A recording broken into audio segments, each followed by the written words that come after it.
来看台中市交通局公职处长张英东，去互市府的员工投诉讲，为2021年到达，至少有5个女性的员工去互性骚扰，其中一个人因为安尼来离职。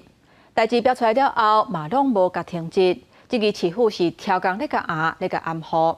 市府讲目前已经有成立调查小组，性骚扰若是成立，就会甲处理。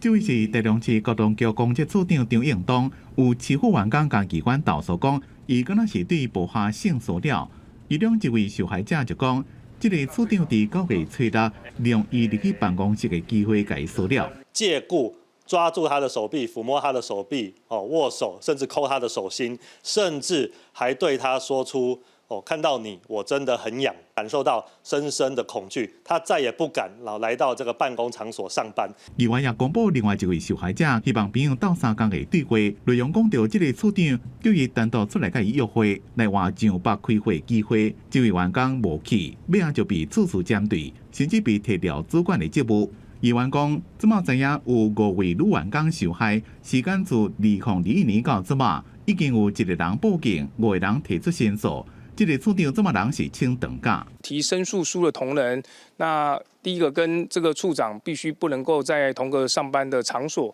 甚至有这个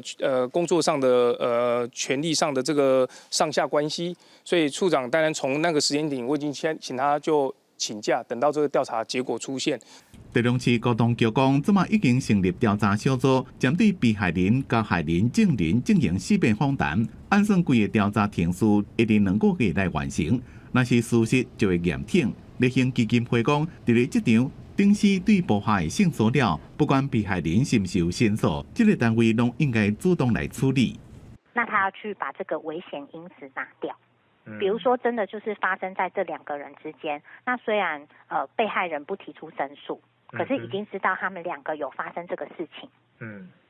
那职场这边就要针对他们俩的工作的状况做一些处理了。立宪基金会讲，这场性骚扰的被害人定定因为劝制，或者是考虑到生活甲工作唔敢申诉，医疗的单位也是有义务，伫咧被害人同意的情形下，进行保护甲职务调整，也有进行调查停诉，保护当事人的权益。记者综合报道。